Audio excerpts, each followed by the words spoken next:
मैं तेरी अर्धांगिनी, भाग 9। बदलते एहसास। ऋषिकेश, चौधरी भवन।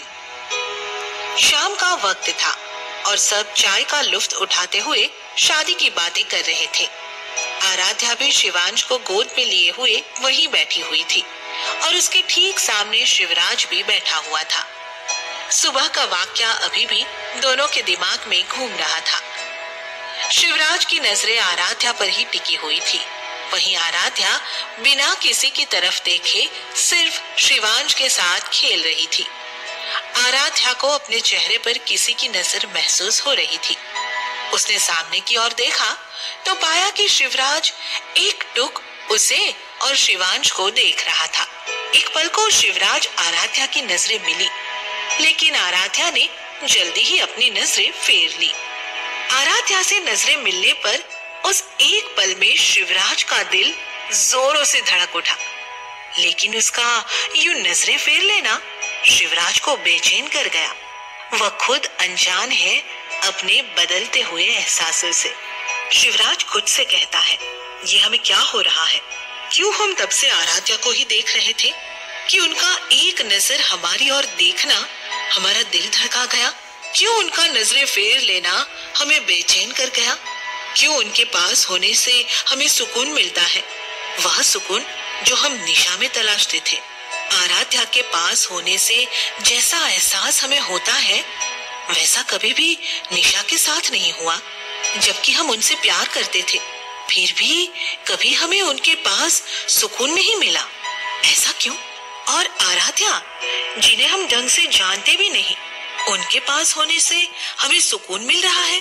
क्यों हमारा दिल चाहता है कि हम उनके पास रहें? नहीं नहीं, ये शादी सिर्फ शिवांश के लिए ही हो रही है और सिर्फ उन्हीं के लिए रहेंगी। हम एक बार और धोखा नहीं खा सकते। नहीं है इतनी हिम्मत हम में कि हम किसी और को अब अपने दिल में जगा दे सके। आराध्या अपने मन में सोचती है, क्यों उनका हमारी ओर देखने से हमारा दिल इतनी जोरों से धड़क रहा है? ये कैसा एहसास हो रहा है हमें?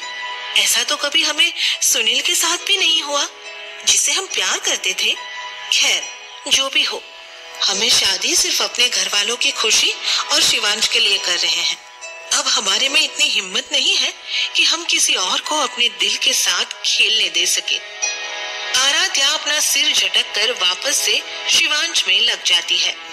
शिवांश कभी उसकी उंगलियों से खेलता तो कभी कानों में पहने उसके झुमके से।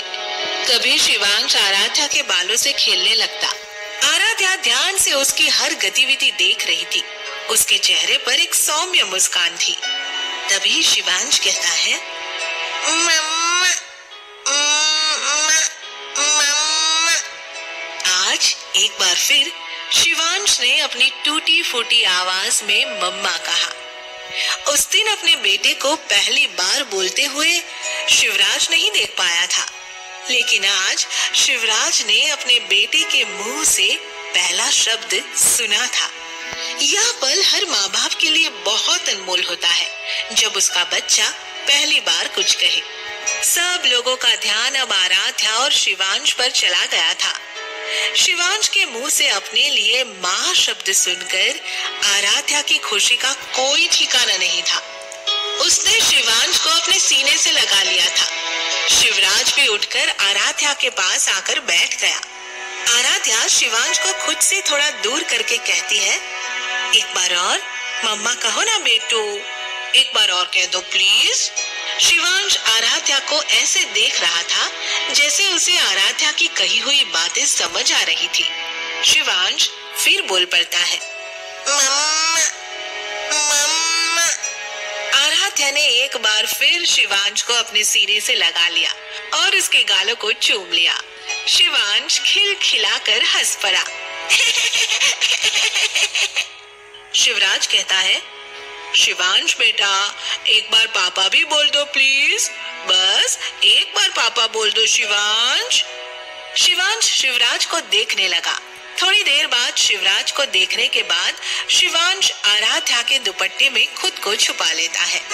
यह देखकर आराध्या के साथ सबकी हंसी छूट जाती है। शिवराज घूर के एक नजर सबको देखता है और एक बार फिर शिवांश से कहता है, शिवांश बच्चा, एक बार पापा कह दो प्लीज। अभी आपने मम्मा कहा ना, वैसे एक बार बस पापा कह दो।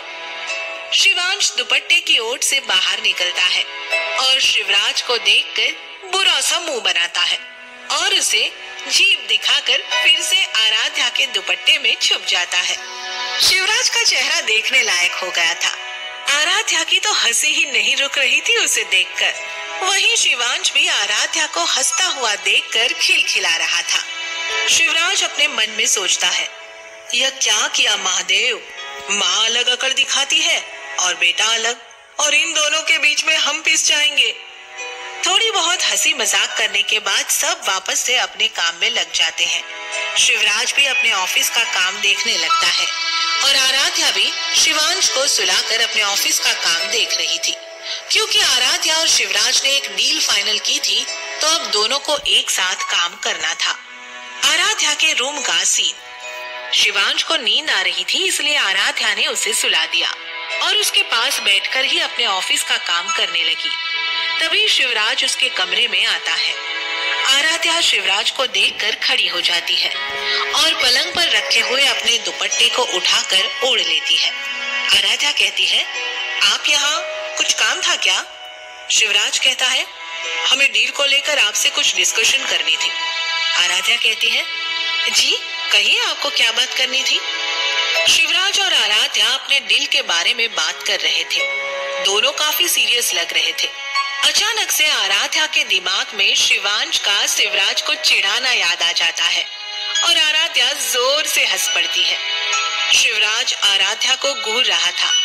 जब आराध्या की नजर उस पर पड़ती है तो वो शांत हो जाती है, लेकिन एक बार फिर शिवांश की हरकत याद आने पर वो हंसने लगती है। शिवराज उसकी हंसी में गुम हो जाता है। आराध्या कहती है, सॉरी, वो हमें शिवांश की हरकत याद आ गई। जो आदमी अपने अतीत का दामन छोड़ नहीं पाता, वह अपनी जिंदगी में कभी आगे नहीं बढ़ पाता। क्या वो शिवराज अपने अतीत को पीछे छोड़कर आराध्या की तरफ अपने कदम बढ़ा पाएगा? क्या आराध्या अपना बीता हुआ कल भूलकर शिवराज के साथ नई यादें बना पाएंगी? जानने के लिए बढ़ते रहिए हमारी इस कहानी मैं तेरी अर्धांगिनी के साथ।